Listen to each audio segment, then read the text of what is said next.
JBN, we keep you informed. 1,044 ship workers coming. But what will be their fate?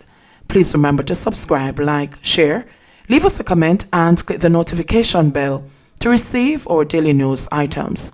And after that they are free to go home. We are now setting course towards Falmouth.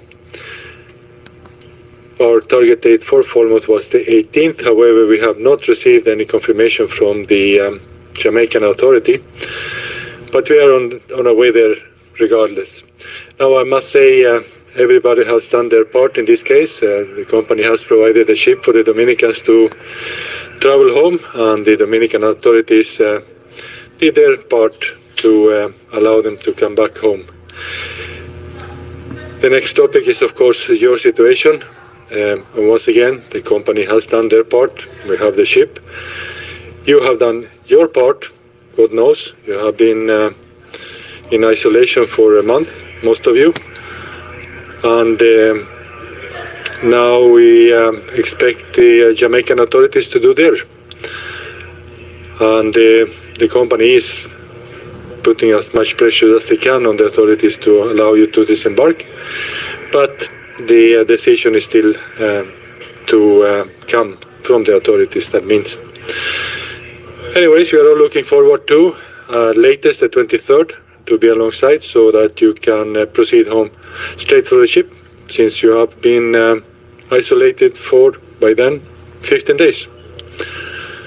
Thank you much for your attention, guys, and we hope for a quick resolution. Jamaica's Health Minister, Dr. Christopher Tufton, says the local health system is totally unprepared for more than 1,000 ship workers due to arrive in Falmouth, Trelawney on Monday. The Jamaicans are aboard Royal Caribbean Cruise Line's Adventure of the Seas, which departed the Dominican Republic on Saturday after disembarking its nationals. Speaking on Saturday night, Tufton described the impending return of the Jamaicans as a surprise, saying he became aware of it only moments earlier. I knew nothing of it, except tonight I am learning. We'll have to seek further information, Tufton said. He could not say whether other government ministers were aware.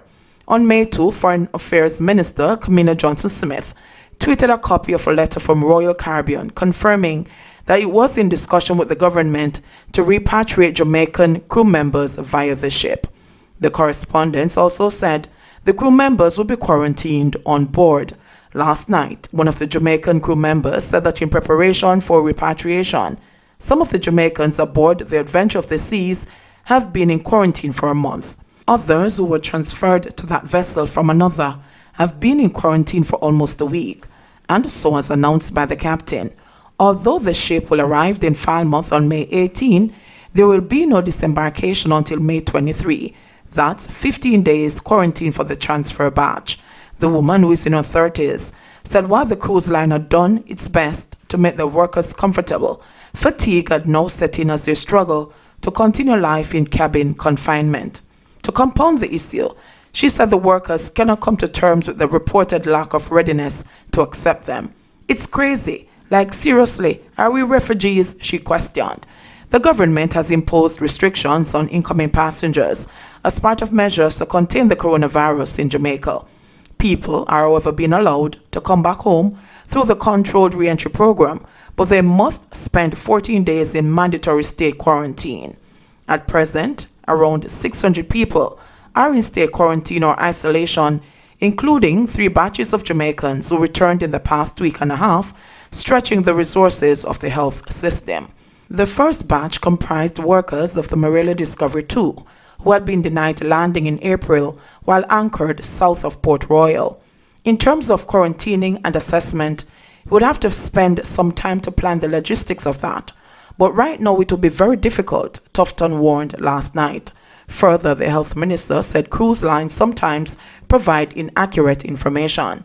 He cited the 6 repatriated Marella cruise ship workers who recently tested positive for the coronavirus, although the local health authorities were assured that all crew members were COVID-free.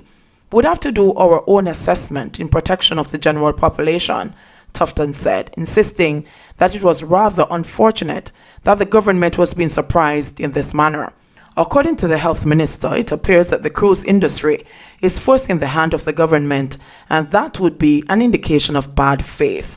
However, Tufton said the government will have to find a way to handle the situation, which will require significant planning. JBN, we keep you informed. Please remember, subscribe, like, share, leave us a comment, and click the notification bell to receive our daily news items.